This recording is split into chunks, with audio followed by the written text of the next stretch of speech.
Vamos a iniciar un diálogo que puede desde luego derivar en debates cordiales, pero creo que son más los acuerdos que los desacuerdos que nosotros tenemos. Como me han pedido que proponga algunos temas de conversación, yo voy a hacer una introducción en este sentido. Clarísimo, claro. No, es que qué pena pues la introducción aquí al maestro, profesor y amigo, pero solo pues para que ya después empecemos de verdad, ¿cierto? Los temas de Bernardita que después usted irá modulando, pero lo primero pues quiero decir, para mí también es un placer estar aquí, primero porque es una universidad pública y eso lo reivindico mucho. Me hace importante estar acá pues en este auditorio. Lo segundo es por el gran respeto que le tengo al profesor Carlos Gaviria y la amistad que nos une, porque podemos decir que tenemos una amistad de hace muchos años, pero sobre todo el respeto intelectual. Yo creo que no hay necesidad de presentarlo, pero me honra estar junto con él en esta mesa y en este sitio. En efecto, nosotros finalmente lo que estamos haciendo es que seguimos cuidando la tienda de nuestros predecesores, donde estuvo el doctor Carlos Gaviria marcando mucha pauta jurisprudencial, con una jurisprudencia en efecto muy libertaria. De pronto tendremos oportunidad de tocar eso. Pero yo quería, antes de empezar el tema, era hacerles la siguiente invitación. El 10, 11 y 12 de octubre se celebra el 7º encuentro de la jurisdicción constitucional. Eso va a ser en la ciudad de Bogotá, y el lugar físico va a ser el auditorio principal de la Universidad Externado de Colombia. Pero ¿por qué les quiero hablar de esto? Porque créanme si les digo que quizá va a ser el Congreso de Derecho más importante que se ha hecho por la gente que viene. Les voy a montar en un segundito y voy rápido, pero imaginen ustedes la primera sesión inaugural que va a ser sobre la justificación de una jurisdicción constitucional, tan sencillo como ¿por qué y para qué una jurisdicción constitucional? Y van a ser ni más ni menos que Robert Alexy, ¿sí? El profesor Robert Alexy, John Elster, ¿sí? Y Rubio Llorente de España, con Rodolfo Arango como panelista. O sea, tenemos 6 módulos en donde van a ser pura teoría del derecho, algo de filosofía del derecho, teoría interpretativa, donde caben, digamos, todas las personas que estén interesadas. Se va a trabajar el tema del derecho comparado y los DESC, pero mire ya lo que les he dicho, Alexis y Elster, o sea, después de eso, la pared, como se dice, ¿sí? Es decir, son personajes de talla absolutamente mundial, casi al nivel de Jürgen Habermas, es decir, es Robert Alexy y Elster, pero después vienen Vicky Jackson y Mark Tushnet, que son los profesores actualmente de Harvard University en Derecho Constitucional, sobre el tema de los DESC, y va a ser Elena Albiar que va a ser panelista. Posteriormente viene Manuel Aragón, del magistrado del Tribunal Constitucional Español, con Paulo Comanducci, quizá el constitucionalista más importante italiano en el día de hoy, y Pascual Sala, el presidente del Tribunal Constitucional Español, sobre el tema de interpretación constitucional. Diego López va a ser el panelista.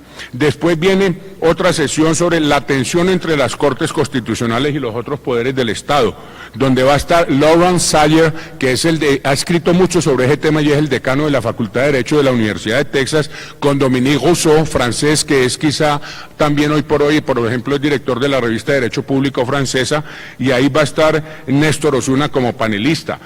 Ya voy terminando, el último día sobre reforma constitucional, límites de la reforma constitucional. Viene un profesor de Nueva Zelanda que le seguimos la pista, que es el que más ha escrito sobre ese tema últimamente, que se llama Joel Colón Ríos, y va a alternar con Carlos Bernal, donde va a estar Rodrigo Primi como panelista. Y el último es el rol de las Cortes en los países en conflicto, donde va a estar Pablo de Grave, director de ICTJ en Nueva York, junto con Sergio García, expresidente de la Corte Interamericana, y va a ser panelista Manuel José Cepeda. Entonces, esto, perdóneme, señor rector y estimado, pero era hacerle publicidad a este Congreso. Vuelvo a decirles, con el listado de gente y con los temas, creo que no ha habido un Congreso de tanto nivel académico. Entonces, ¿qué pasó? Nosotros abrimos esa vaina y y empezaron a llegar inscripciones, y de un momento a otro tenemos casi 7.000 inscripciones. Entonces, cuando nos llega esta acogida, bueno, ¿qué hacemos? Si es que no hay ninguna parte, pues a menos que alquilemos el estadio, pues que no tendría sentido. Entonces, ¿qué hicimos? Diseñamos una cuestión técnica en donde va a haber puntos de transmisión en directo a todo el país. Medellín, por ejemplo, ya nos han pedido ICESI, Universidad de Medellín, varios puntos, y a mí me encantaría, señor rector, si la universidad aquí de Antioquia pudiera ser en este auditorio o en otro, porque se va a transmitir en directo, además con el compromiso de dar certificado de asistencia, que eso sirve, casi para nada, pero sirve, para alguito sirve, sí, o sea, para el juez, para el funcionario, para el estudiante, ya mire, por lo menos estuve en este curso, vamos a hacer certificado de asistencia a quienes vengan al 70% de las conferencias. Entonces, quería, reiterando mi emoción de estar en este sitio, me siento como en casa, realmente sí, de estar al lado de mi amigo Carlos Gaviria y de la profesora Pérez, sí, reiterarles de la importancia de este Congreso. Se pueden inscribir en la página web de la Corte, que es www.corteconstitucional.gov.co. El gov es de government, ¿no? O sea, ahí se nota la influencia gringa, no de gobierno, ¿eh? Entonces con B chiquita, gov.co. Bueno, gracias. Un segundo. Bueno, muy buenos días a todas y todos. Al señor rector, muchas gracias por brindar este espacio tan importante desde la rectoría que se llama Cátedra Abierta. Me habían encomendado la misión de presentar a nuestros ilustres invitados, pero realmente ellos no requieren ninguna presentación especial. Tal como lo dijo el profesor Gaviria, la magistratura para el doctor Juan Carlos Henao no lo hace más, al contrario, le podríamos quitar su investidura, y tiene un valor para el derecho constitucional muy importante. Quiero simplemente, antes de abrir ya para cada uno de nuestros expositores su presentación, ambientar dos eventos que me parecen importantes. El profesor Carlos Gaviria fue profesor por décadas en nuestra Escuela de Derecho, en esta alma mater.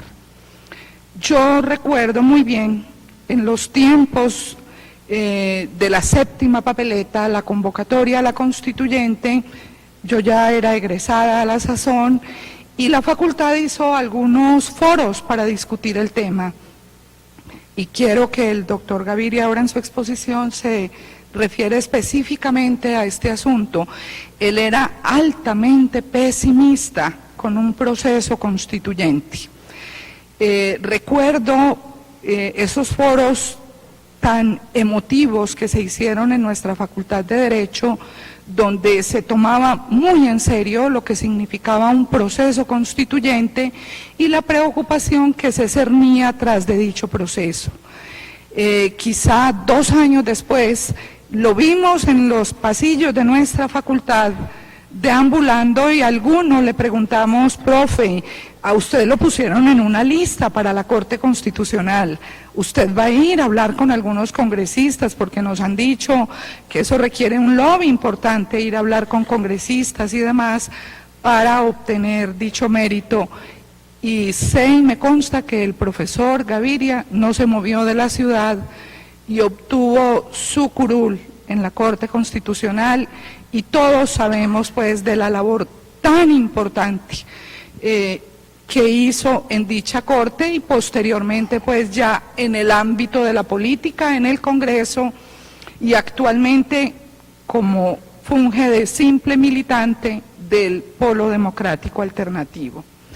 El doctor Juan Carlos Henao lo conocí en ese entonces por los tiempos de la Constituyente, y creo que ya en vigencia de la Constitución. Él era procurador delegado ante el Consejo de Estado en ese tiempo. Normalmente la figura de los procuradores delegados ante los tribunales son figuras, discúlpeme doctor, relativamente anodinas. Pasan bastante desapercibidas, casi ni se leen los conceptos fiscales. La característica del doctor Juan Carlos Henao, que era delegado ante la sección tercera, quizá la más importante del Consejo de Estado, era que sus conceptos fiscales eran leídos y tenidos en cuenta. Recuerdo muy bien uno, para mí, quizá de los más importantes, mis alumnos lo leen, profe, el que usted hizo en defensa de la responsabilidad patrimonial del poder constituyente. Fue un concepto muy importante y es un texto definitorio en la teoría de las responsabilidades. Ya el doctor Carlos Gaviria dijo, quizá es nuestra máxima autoridad en ese tema. Hoy hace un excelente, importante trabajo desde esa difícil tarea de ser juez constitucional. Entonces, con ustedes, nuestros dos ilustres invitados, vamos a ponerlos a que ellos decidan quién quiere intervenir primero. Lo que ocurre es que hemos convenido que yo toco algunos temas que me parecen importantes y los conversé con Juan Carlos y luego conversamos sobre ellos, si te parece. Bernardita, muchas gracias y me agrada mucho que tú vayas a ser de moderadora y que asumas tu función como debe asumirse. Si estamos abusando del tiempo, etcétera, nos lo dices. Y además muchas gracias por recordar cuál era mi posición frente al proceso constituyente que culminó con la Constitución de 1991, absolutamente pesimista y escéptico. Y yo pienso que justamente ese puede ser uno de los temas de conversación ahora, y era escéptico por una razón, porque yo sé que entre nosotros existe una vieja costumbre, un viejo hábito casi irremovible, que consiste en elaborar textos impecables para mostrarlos en los escenarios internacionales para que vean cómo ha progresado Colombia, qué bien, qué constitución la que Colombia tiene, pero eso sí, que nadie se vaya a atrever a sacar conclusiones de esa constitución que vayan a incidir en la realidad. O sea, entre nosotros existe una vieja tradición de que existe una brecha inmensa entre lo que los juristas realistas norteamericanos llaman el derecho en el papel y el derecho en la vida. Y mi temor consistía en eso. Hay tanta ilusión acerca de la expedición de una nueva constitución, que con la nueva constitución se va a lograr la paz, se van a lograr muchos progresos en el país, etcétera. Y yo creo que hay cosas que se han logrado, pero las que no se han logrado obedecen, creo yo, a ese mismo hábito. Y algo más, las que se han logrado muchas veces por la vía judicial, se han logrado a contramano de lo que quieren y opinan quienes siguen siendo dueños de los intereses más importantes de este país, ¿no? Es decir, cuando la Corte Constitucional dicta sentencias que se apoyan sin duda en la Constitución, pero que llegan a conclusiones que no son las que se desean desde esos ámbitos, entonces a la Corte se la enjuicia. Ha habido polémicas intensas sobre la injerencia indebida de la Corte en otros poderes, etcétera, pero eso es podría ser materia de otro debate muy bello que tiene que ver, Juan Carlos, precisamente con lo que es el neoconstitucionalismo. Pero yo propondría que habláramos, en principio, de tres temas que considero muy importantes dentro de la Constitución. Haciéndoles esta advertencia, esta es una Constitución utópica. Cuando se habla de una Constitución utópica, no la estamos descalificando, no estamos diciendo que es una Constitución que habita en un ámbito distinto al nuestro, no. Se toma la utopía en su sentido etimológico riguroso, lo que todavía no tiene lugar, pero que se desea que tenga lugar. Esa es la utopía. Y yo les iba a empezar justamente esta exposición diciéndoles que yo descreo desde hace mucho tiempo de las utopías totales, de las utopías comprensivas, eso de cambiar la condición humana y llegar a la sociedad sin clases, donde no hay conflictos. Yo descreo de eso. Esas sí me parecen más que utopías quimeras. Pero en lo que sí creo es en utopías parciales. Yo recomiendo mucho la lectura del último libro, creo que es el último, de Amartya Sen, que se llama La idea de la justicia, donde Amartya Sen dice: me gustan mucho, me parecen admirables las construcciones de John Rawls sobre la sociedad democrática por excelencia, etc. Pero esas son construcciones mentales que valen como tales, pero nada más. En cambio, un ejercicio mucho más provechoso es hacer una especie de inventario de las carencias de una sociedad, de las injusticias de una sociedad, de las precariedades de una sociedad, y hacernos esta pregunta: ¿esas precariedades son superables? ¿Esas injusticias son superables? Y generalmente a la conclusión a la que uno llega es que son superables y que otras sociedades las han superado. Y por tanto, que si el empeño fuera superar esas carencias, tendríamos una sociedad, no la sociedad ideal con que mucha gente ha soñado, pero una sociedad mejor que la nuestra. Y a una sociedad mejor que la que tenemos ha apuntado la Constitución de 1991, y solo parcialmente se ha logrado que muchos de sus metas, que muchos de sus propósitos se materialicen. Yo propongo estos tres temas. Primero, como la Constitución desde su artículo primero dice que Colombia es un Estado pluralista, lo que significa que es un Estado donde varias o muchas opiniones, muchas formas de vida, muchas maneras de enjuiciar la realidad social, la realidad histórica, son válidas. Es un Estado no confesional, y por tanto que no está al servicio de ninguna creencia ni de ninguna moral específica.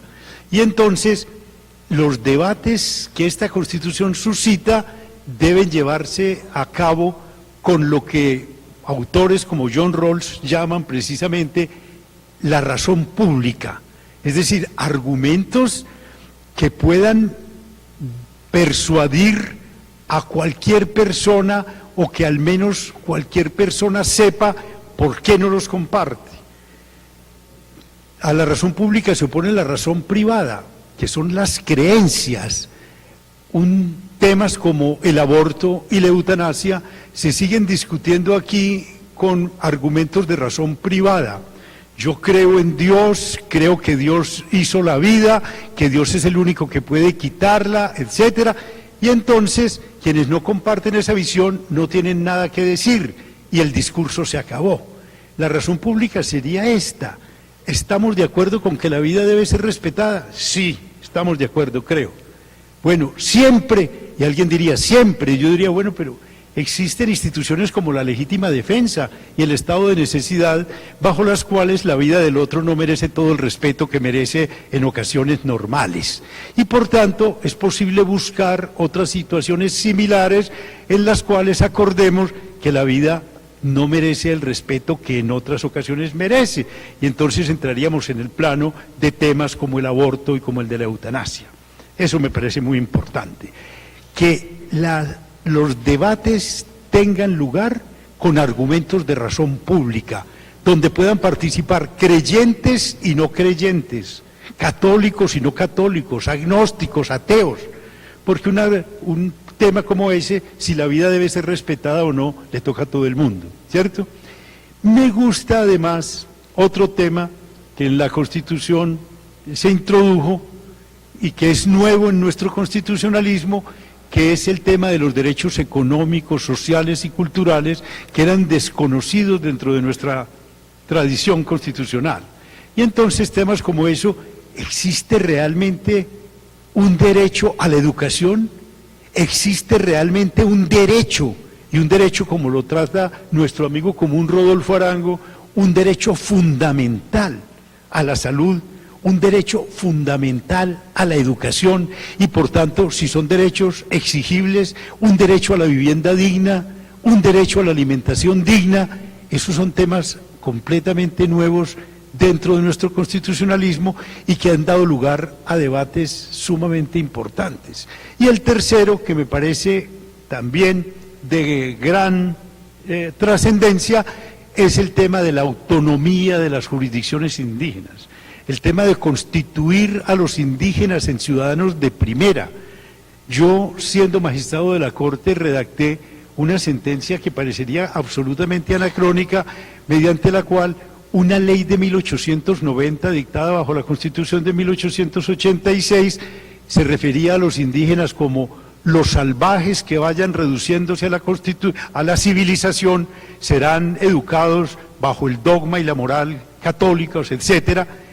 Y cuando la Constitución actual, en su artículo 70, consagra el derecho a la cultura y dice que las distintas culturas que coexisten en el país deben ser tratadas en un plano de igualdad. Y por tanto se trata a los indígenas no como salvajes que vayan reduciéndose a la civilización, sino como portadores de culturas diferentes que son tan respetables como la cultura occidental de los que la mayoría de los colombianos somos tributarios. Me parece, Juan Carlos, que uno de los efectos positivos que ha producido la Constitución del 91 son las controversias, los debates, las polémicas que ella ha suscitado. Voy a citarles una. Yo fui ponente de la sentencia que despenalizó el consumo de la dosis personal de droga. Y eso trajo una reacción tan violenta que el entonces presidente de la República, César Gaviria, anunció que iba a convocar un referendo con el objeto de que esa sentencia quedara sin piso. Muy bien, hubo un debate grande. Y en este momento ustedes saben que el doctor César Gaviria anda en asocio del expresidente Cardoso y el expresidente Zedillo, Cardoso del Brasil y Zedillo de México, pidiéndole a la comunidad internacional que despenalicen el consumo de la marihuana.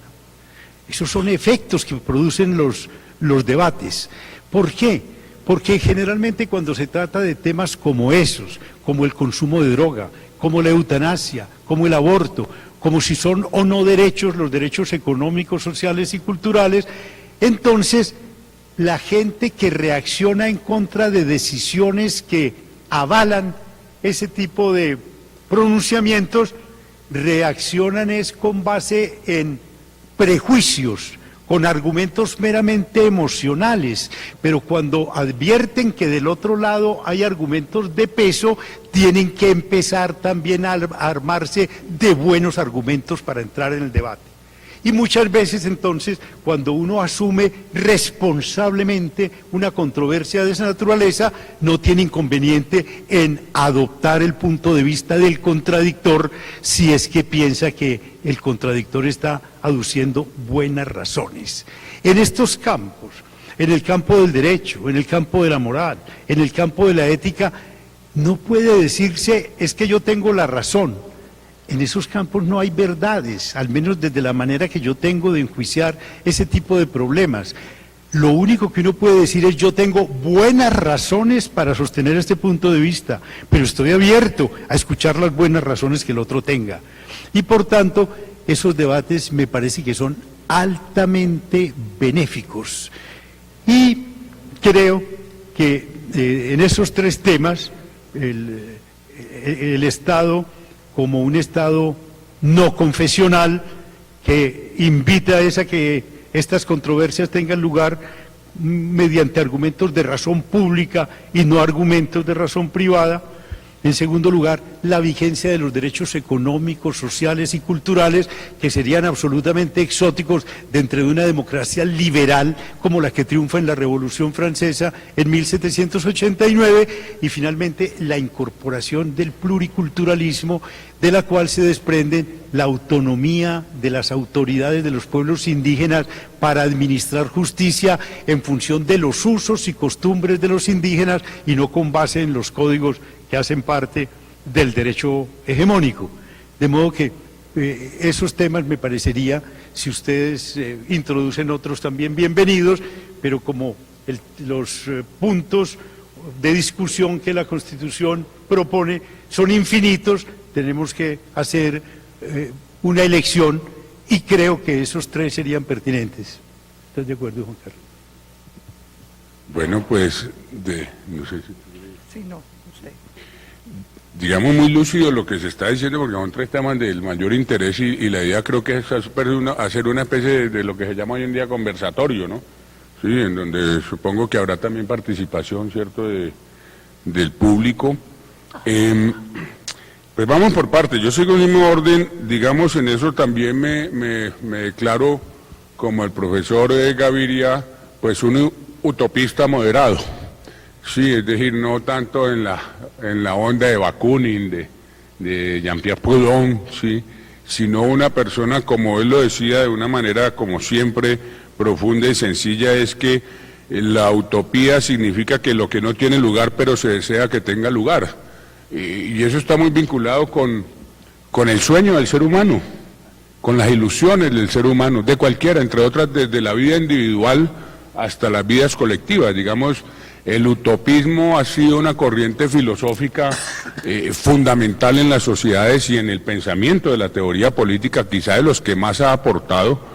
No sé, recuerdo, Carlos, por ejemplo, Carlos Marx tuvo la mala suerte de que una hija se le encarretó con un Paul Lafargue que era anarquista, yo no sé si tú sabes, que murió en Cuba, y que a mí me llamó siempre la atención de leer unas cartas de Marx a su hija diciéndole, por favor, quítate de ese anarquista, ¿no? Porque Carlos Marx, pero lo que quiero decir es, digamos, el anarquismo ha sido, el utopismo, que está muy ligado al anarquismo, ha sido una corriente filosófica de pensamiento muy importante, jala mucho, pero cuando uno mira la función del derecho, porque esto es la función de una constitución, pues vamos al sentido común, del dicho al hecho hay mucho trecho, ¿sí?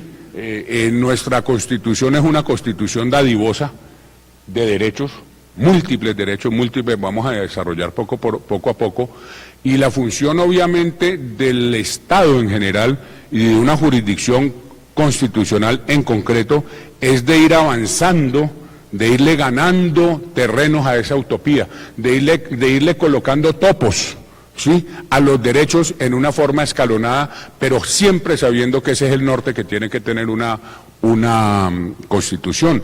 Y en ese sentido soy defensor acérrimo del postulado general de la Constitución del 91,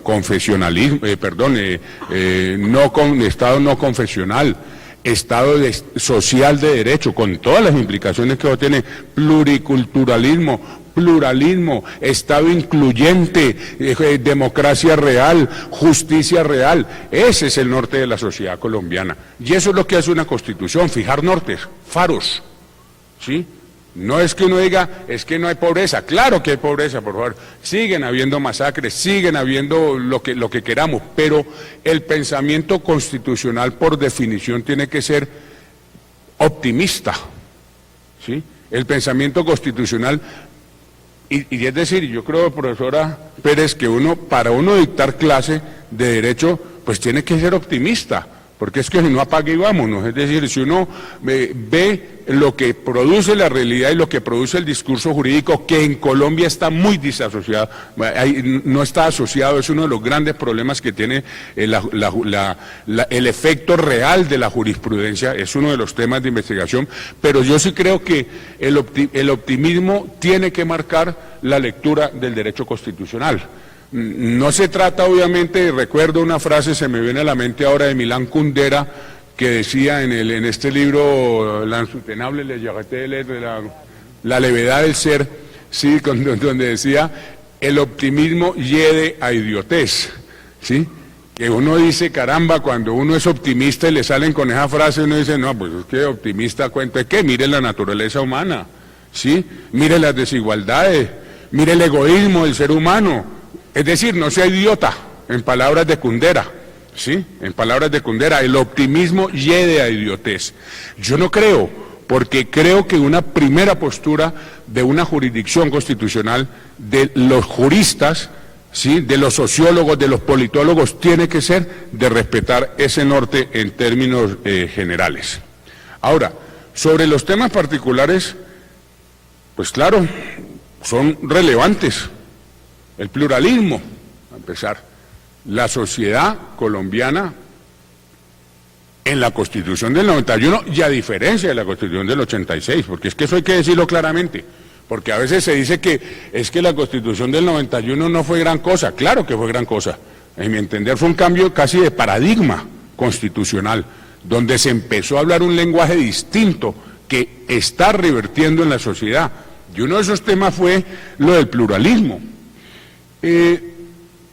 Y en efecto estamos en un estado que no es confesional. Es que recordemos que la Constitución del 86, por allá en un artículo, creo que era el 34, decía que la religión católica era la religión, ¿cómo era que decía? Del pueblo colombiano, ¿sí? Y había que seguirse a esa creencia para ser constitucional, ¿me explico? Eso digamos, y eso se rompe, y eso tiene un significado importante.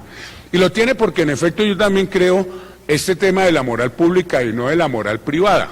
Y permítame, yo les hago, esta mañana, antes de llegar acá, me llamaron de medios de comunicación porque hubo una noticia que salió ayer en donde hubo unas denuncias penales que se hicieron contra unos magistrados de la Corte Constitucional por parte del señor Procurador General de la Nación por un caso de aborto.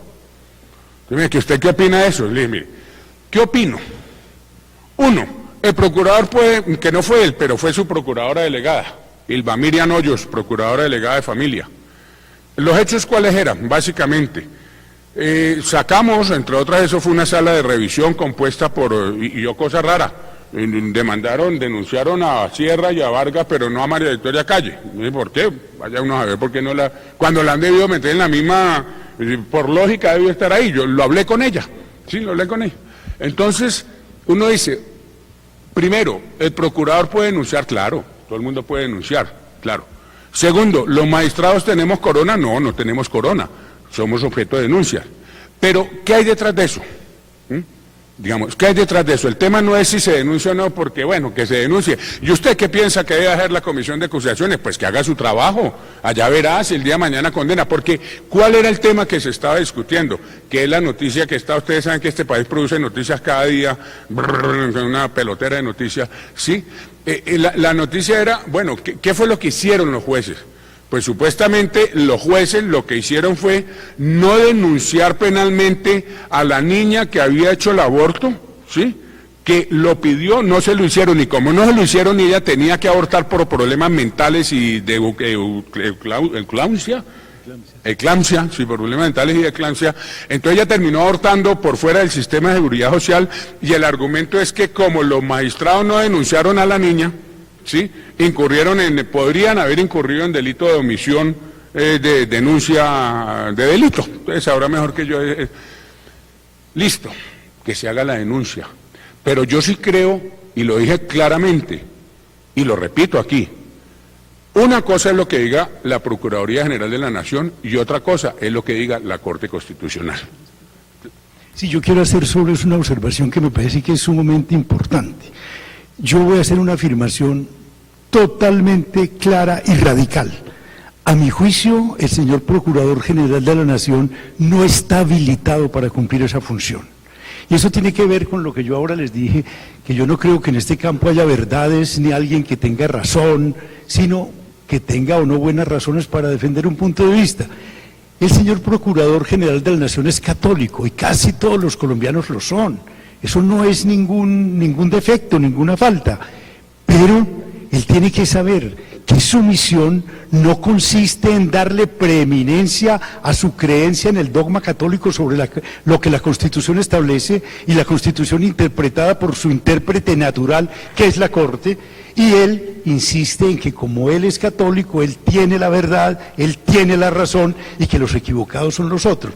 Les voy a poner un ejemplo para que vean a qué me refiero cuando digo que en un estado como el nuestro hay que usar argumentos de razón pública y no argumentos de razón privada. Yo puedo decirles a ustedes algo. Miren, prepárense que en el año 2012 se acabe el mundo. Y me dicen, ¿y usted cómo lo sabe? Le digo, muy sencillo, se me apareció anoche un ángel del Señor en mi estudio y me comunicó esa verdad. Miren, esa persona que obra así tiene todo el derecho de organizar su vida pensando que el ángel se le apareció, que es un mensajero del Señor y que se acaba el mundo en el año 2012. No hay que quitarle ese derecho es suyo. Pero lo que no tiene derecho es a que todos los demás organicemos nuestra vida de acuerdo con la visión que él tuvo. La visión puede ser válida para él, perfecto, pero que luego apele incluso a la coacción del Estado para que diga, mire, estos señores están en el error, no saben que el mundo se acaba el año entrante y vea cómo se están comportando. Eso es lo que ha prevalecido entre nosotros. Una conciencia dogmática que cree que los dogmas son verdades y verdades inamovibles y que tienen que serlo para todo el mundo. El Estado pluralista lo que dice es, aquí tenemos que convivir, personas católicas y no católicas, cristianas y no cristianas, ateos, agnósticos, creyentes. Y por tanto, si nos vamos a entender, porque ese es el reto bello, vamos a vivir civilizadamente. Pero dialogando, discutiendo, pero con argumentos, como yo les decía, que sean de razón pública y no de razón privada. Y el señor procurador antepone los argumentos de razón privada. Él es católico, él piensa que la vida, que para todos es un bien extraordinario y un derecho, como lo dice el artículo 11, un derecho inviolable, pero que entonces, de acuerdo con las prescripciones del dogma católico, Dios es el autor de la vida y Él es el único que puede determinarla. ¿Y qué hacemos los que no creemos en esas cosas? Cuando lo que trata el Estado colombiano con la nueva Constitución es de que tanto derecho tenemos los que no creemos en esas cosas como los que sí creen. Lo mismo que miren ustedes el pluriculturalismo que acaba de tocar también Juan Carlos, ¿qué es esto? La unidad nacional puede lograrse de dos maneras. Un método es el método reductivo, que todos hablemos español, seamos católicos, tengamos la misma cosmovisión, etcétera. Y otro es al contrario, que cada uno crea en lo que cree que es legítimo creer, ¿cierto? Que las culturas indígenas son culturas y por tanto que ellos tienen derecho a defender, y así lo ha decretado el Estado, lo ha declarado el Estado en el artículo 70 de la Constitución, su manera de vivir, que no son salvajes que se van a reducir a la civilización, sino que son portadores de una cultura distinta a la nuestra. Y por tanto, lo que uno puede preguntarse es esto: ¿cuál vía es más apta, más eficaz para construir unidad nacional? ¿La de la diferencia o la de la identidad? La Constitución del 86 ensayaba era la vía de la identidad, que todos hablemos español, que se acaben las lenguas indígenas, que todos seamos católicos y le consagremos al Sagrado Corazón de Jesús. Entonces el presidente tiene la obligación, tenía hasta que la Corte declaró inconstitucional esa ley, de consagrarle el país al Sagrado Corazón de Jesús. Yo no estoy en contra de la religión, quiero ser claro, pero lo que sí estoy en contra es de que la religión como creencia se les imponga a quienes no comparten esa creencia. Y para concluir, yo pienso, eso puede ser una hipótesis cerrada mía, que la manera de que una persona o una comunidad se sienta bien es cuando le reconocen su autonomía, y por tanto que la unidad nacional se mantiene mucho mejor cuando las comunidades indígenas les dicen: ustedes mantengan su creencia, mantengan su cultura, incluso administren justicia no con base en el derecho hegemónico, sino con base en las costumbres y los usos de ustedes. Yo me siento mucho más cómodo en una comunidad de esas y por tanto me siento más solidario, mucho más estimulado a construir la unidad nacional. Yo tengo, por ejemplo, una hipótesis, que si en España no se hubiera declarado la autonomía de las regiones españolas, España hubiera explotado hace mucho tiempo en 1000 pedazos. ¿Por qué? Porque los andaluces son muy distintos de los castellanos, y los castellanos distintos de los vascos, y distintos de los catalanes. Si los fuerzan a que lleven la misma vida y piensen de la misma manera, el camino que les queda es retirarse de esa sociedad que los trata así. La unidad nacional se construye de una manera no solo más amable, sino más eficaz, cuando a mí como persona me reconocen mi autonomía, y a las comunidades que son portadoras de su propia cultura les reconocen su autonomía. Ese es un contraste de la Constitución del 91 con respecto a la Constitución del 86, que yo no vacilo en declarar, constituye un verdadero progreso. No, maravilloso. Además que se siga emocionando, mi querido Carlos. Está bien para que haya una mayor participación, porque yo estaba diciendo, pues, lo del procurador, básicamente de qué se trata, y lo dije claramente en las declaraciones hoy. Le dije, mire, él puede pensar lo que sea, digamos, no me meto en eso, y como presidente de la Corte Constitucional yo no voy a entrar en conflicto. Considero que estamos a otro nivel y ese no se trata de entrar en conflicto, pero sí dejar cosas claras. Por ejemplo, el procurador puede ir lo que sea, pero lo que impera es la jurisprudencia de la Corte Constitucional. 2, mensaje claro enviado sobre ese tema. El aborto sigue existiendo en Colombia, en las 3 hipótesis que abrieron nuestros predecesores. eso no hay tutía, es que eso no hay discusión. Entonces, porque se empiezan a generar unas discusiones para tratar de legitimizar posiciones jurisprudenciales, y eso está claro. En esas 3 hipótesis hay derecho al aborto, entonces que lo sepan las mujeres. Bueno, y los hombres también, pero sobre todo las mujeres, ¿cierto? Sí, que lo sepan. ¿Por qué que lo sepan? Porque se pueden buscar formas de aminorar la efectividad del discurso jurisprudencial, y en eso, ahí sí, saco pecho como presidente de la Corte Constitucional a decir, no, momentico. La Corte Constitucional piensa esto y creo que tiene la legitimidad suficiente para pensarlo. Es que además, Juan Carlos, la información en una sociedad como la nuestra, el derecho a tener información es el fundamento para que otros derechos se puedan ejercer. Si a mí no me informan, yo no sé sobre qué voy a decidir y cuál es el derecho que puedo ejercer. En cambio, el derecho a la información, por ejemplo, en el caso del aborto es fundamental. Que la mujer sepa cuáles son las condiciones bajo las cuales tiene el derecho, que eso le causa escozor al procurador. Dice, no es que tiene derecho, sino que a pesar de que comete un crimen se le va a perdonar la pena. No, es que tiene derecho a interrumpir el proceso de gestación. Que es la jurisprudencia que ustedes crearon y que nosotros simplemente vía tutela estamos aplicando. Sí, pero entonces, digamos, ¿qué hay en el trasfondo? Estábamos hablando de pluralismo, ¿sí? Pluralismo supone Estado no confesional, supone respetar las morales privadas, ¿cierto?, pero no buscarlas ser de identidades nacionales, lo que decía ahorita con toda la lucidez el profesor Gaviria. Y yo le quiero llevar solamente 2 ejemplos recientes, ¿sí?, sobre ese tema de la inclusión. Por ejemplo, miren, ese caso que tanta crítica ha recibido la Corte Constitucional, el de poder montar mascotas y animales en los buses de servicio público. Si ustedes ven cuál es el trasfondo de la decisión de la Corte Constitucional, es un discurso de inclusión. Porque claro, es que en términos mayoritarios, digamos, las mascotas, los que tienen mascotas, no sé, serán el 10% de la población, el 20% si acaso, que tienen un perro, un gato. El 80% no, entonces no. ¿Cómo hago? Así me preguntaban en la prensa, pero es que si yo voy para una entrevista de trabajo con mi vestido todo elegante y me toca un perro al lado y se me llena de pelos el vestido, ¿qué hago? Pues lo primero que uno dice, pues córrese un poquito, para que no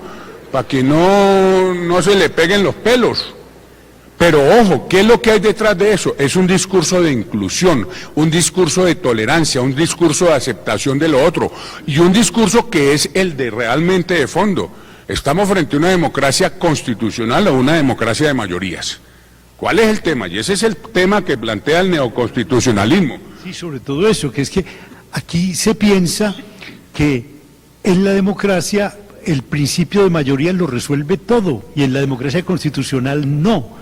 Porque justamente en la democracia constitucional proteger el derecho de las minorías hace parte del interés común. Y no lo del interés común, sino que es lo que define la esencia de una Corte Constitucional. Es decir, una de las funciones de la Corte, de unas Cortes Constitucionales, y eso es de derecho comparado a nivel mundial, es precisamente la defensa de las minorías. Y es que en eso habría, pero el profesor Gaviria tendrá y la profesora Pérez muchos más elementos que yo sobre eso, pero ¿de dónde nace ese constitucionalismo? De la atrocidad nazi. Sí, es que el nazismo fueron 33 millones de alemanes haciéndole así a Hitler. La locomotora Entonces cuando dije, sí, y obviamente, todo era legítimo, sí, había constitución, sí, había constitución formal, sí, pero ¿basada en qué? Entonces de ahí es donde viene que fue producto más europeo de una concepción de un constitucionalismo diferente que no se sustentara solamente sobre el derecho de la mayoría, porque esa concepción había producido históricamente la atrocidad que había sido el fascismo, ¿sí? Pero les digo, porque estamos, digamos, entre teoría y práctica, lo de los perros mascotas es un ejemplo reciente y a mí me ha impresionado, porque me toca ponerle el frente como presidente a todos los medios de comunicación, las reacciones tan intolerantes de la sociedad. Es que creo que hasta en términos de sondeo estamos mal, la Corte Constitucional. ¡Oh! 70% que dicen que no se puede montar ningún animal. Y es que aquí es donde vienen también los temas de teoría de la interpretación que justifican la legitimidad del discurso de una Corte Constitucional. Lo decía el profesor Gaviria al principio, por aquí tengo anotado sobre lo que él decía, es decir, cuando se trata de buscar una ponderación de derechos. Porque es que miren ustedes, es muy fácil decir, no se puede montar ningún animal en un bus. Eso es lo que decía la ley. ¿Qué es lo que dice la Corte Constitucional? Usted no tiene por qué sacrificar totalmente ese derecho, cuando lo puede hacer convivir con otros derechos, los puede hacer convivir en términos de armonía y de inclusión social. Entonces nosotros no es que digamos que monten elefantes y jirafas en el metro de Medellín, no, eso no lo ha hecho la Corte. ¿Qué es lo que la Corte ha dicho?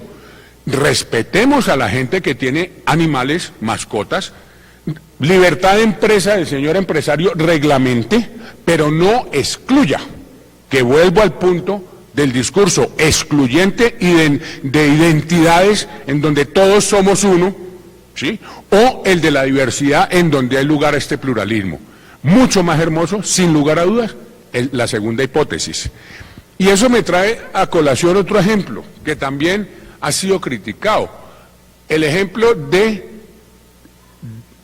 reciente de la Corte Constitucional en donde se consideró que el trabajo sexual ejercido en términos de prostitución da lugar a relaciones laborales. ¿Por qué? Obviamente, miren ustedes, siempre la prostituta es excluida, maltratada, ¿sí? Completamente. ¿Qué dice la Corte Constitucional? Un momentico. Una cosa es que usted quiera ir a una de las prostitutas, una cosa es que usted considere que eso es ético o no es ético, pero otra cosa es el nivel de protección que se le tiene que tener a una persona. Y el caso era, entre otras, muy lindo, esos casos como anillo al dedo que llegan. Era una señora, bueno, de 22 años, una pelada de 22 años que ya tenía un hijo, que trabajaba como trabajadora sexual, que trabajando quedó esperando de uno de sus clientes, ¿sí? Al quedar esperando de uno de sus clientes, empezó la pipa a nacer, a crecer, hasta que el dueño del burdel le dice, mire, mi amor, no más, váyase, y la echa, y no le pagan licencia de maternidad, no le pagan absolutamente nada. Entonces, ella mete acción de tutela. ¿Qué dicen los jueces de instancia? Objeto ilícito. Objeto ilícito, que eso plantea entre otros unos temas teóricos. Lo que pasa es que aquí yo me voy callando porque no me encarreto demasiado, pero que es todo el tema de la disponibilidad del cuerpo humano, ¿no? ¿Hasta dónde yo soy dueño de este pechito? ¿Es mío? Uno dice que sí, mentira, véndalo. ¿Usted puede vender la oreja? No. ¿Puede vender el riñón? No. Entonces, ¿dónde está la vaina de que usted es dueño de ese cuerpo? ¿Hasta dónde va ese derecho? Que eso se plantea en este caso concreto porque ese era el sustento para decir que la venta o el alquiler, bueno, sería más como alquiler, me supongo, ¿cierto? No venta, más como alquiler temporal del cuerpo a otra persona, eso tiene objeto ilícito. ¿Qué dice la Corte? Y vuelvo a decirle, ese tema de la disponibilidad del cuerpo humano, pues eso es lo que tiene que ver con el tema del velo, que tanto se ha discutido, el velo islámico en la sociedad francesa, ¿cierto? Eso tiene que ver con ejemplos como, perdónenme, les doy ese ejemplo porque es que constitucionalmente muy lindo el caso de los enanos. ¿Tú lo conoces, Carlos, el de los enanos en Francia? Esa es que lo lanzaban como una pelota.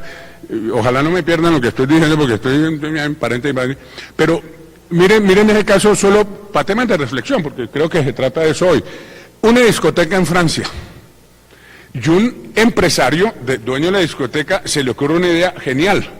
¿Cuál idea? digamos que esta es la discoteca, y pone unos enanos que los lanzan por arriba y que caen al otro, pasan por encima de los que están ahí rumbeando y bailando, etcétera, y caen al otro lado y vuelven y se lanzan. Entonces, claro, uno cuando está bailando está viendo enanos pasar por encima, y ese espectáculo se vuelve de tal naturaleza que obviamente todo el mundo empieza a ir a esa discoteca. Listo. Entonces un buen día, el alcalde se entera, dice, ajá, ¿y esto qué es? Cierra la vaina, se cierra la discoteca, prohíbo ese espectáculo y se cierra. Entonces los enanos demandan, ¿sí? Demandan porque se quedan sin trabajo. ¿Quién tiene la razón? ¿Hasta dónde puedo yo disponer de mi cuerpo humano? Miren ustedes, volvemos al tema, porque es un problema de disponibilidad del cuerpo humano. Los franceses, pero es un tema muy polémico, dijeron, pues se quedaron sin trabajo los enanos, porque usted, enano, no puede con su cuerpo volver objeto de burla el género de enanos al cual usted pertenece. Pero fíjense, esos son debates apasionantes. Yo no tengo esa misma percepción del tribunal francés. ¿Por qué? Porque yo pienso que no puede negarse, no puede invocarse la dignidad humana para negar la libertad. Y por tanto, que si el enano, la única manera que tiene de lograr ingresos y ganarse la vida es esa, él lo puede elegir.